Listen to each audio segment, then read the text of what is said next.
Hello viewers, welcome back to my another teaching video. আজকের ভিডিওতে C, look এবং watch এই তিনটি ভার্বের ব্যবহার আলোচনা করব। বাংলায় সি মানে দেখা, লুক মানে দেখা এবং ওয়াচ মানে দেখা। ইংলিশ সেন্টেন্সে দেখার তারতম্য অনুসারে আলাদা আলাদা ভার্ব ব্যবহার হয়। বেশিরভাগ স্টুডেন্ট কোন বাক্যে কোন ভার্ব ইউজ হবে বুঝে উঠতে পারে না, কনফিউজড হয়ে যায়।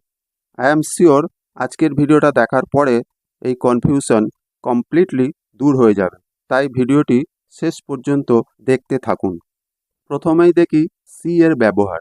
আমরা আমাদের চোখ খোলার সাথে সাথে যা কিছু আমাদের নজরে আসে, যেটা দেখার জন্য কোনো এফোর্ট লাগে না, কোনো ডিসিশন নিতে হয় না, সম্পূর্ণ স্বাভাবিক নিয়মে অটোমেটিকভাবে যা কিছু আমরা দেখি সেই দেখাটাকেই ইংলিশে সি ব্যবহার হয়।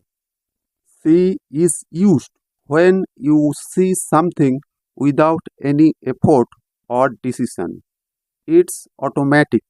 কটা এক্সাম্পল দেখি, তাহলে ব্যাপারটা আরও পরিষ্কার হবে।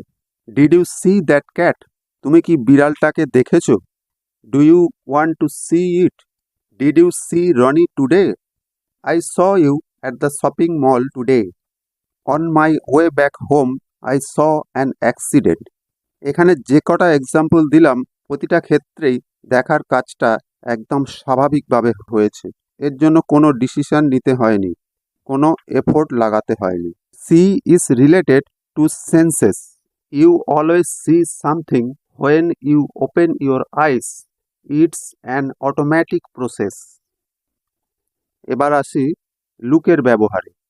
যখন আমরা আমাদের চোখকে কোনো কিছু দেখার জন্য ডাইরেকশন দিই, কোনো নির্দিষ্ট পয়েন্টে দৃষ্টি আকর্ষণ করার কথা বলি এবং যে দেখার মধ্যে কোনো না কোনো কারণ থাকে, কোনো উদ্দেশ্য থাকে এবং এফোর্ট লাগাতে হয়, সেই দেখার ক্ষেত্রেই ইংলিশে লুক ব্যবহার হয়।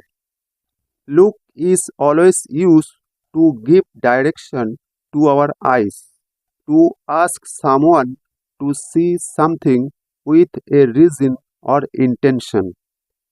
কটা এক্সাম্পল দেখি। Look at the picture. Look at the strange person. Look what you have done to the poor man. Look at me.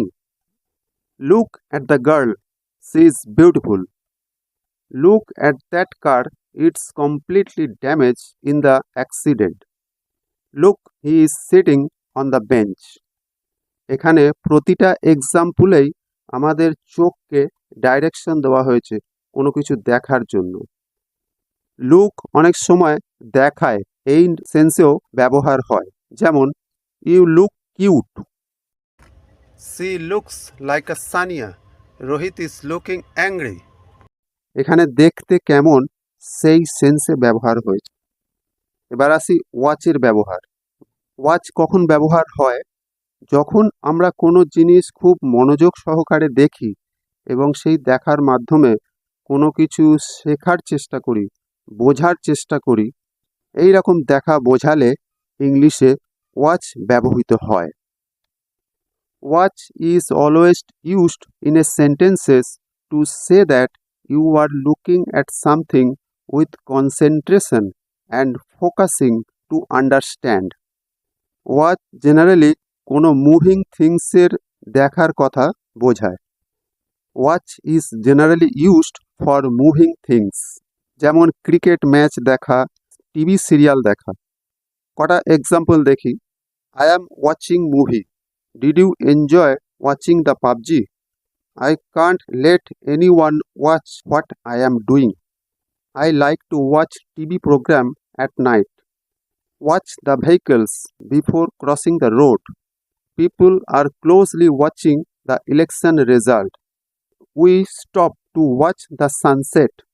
যতগুলো এক্সাম্পল দেখলাম, প্রতিটা ক্ষেত্রেই চলমান দৃশ্য দেখার কথা বলা হয়েছে। তাহলে আশা করি সি, লুক এবং ওয়াচের ব্যবহার আমি বোঝাতে পেরেছি। ভিডিওটি ভালো লাগলে অবশ্যই একটা লাইক করবেন। কোনো কিছু বোঝার থাকলে কমেন্ট করে জানাবেন। আর যারা নতুন আমার ভিডিওটি দেখছেন, চ্যানেলটিকে সাবস্ক্রাইব করে আমাকে সাপোর্ট করবেন।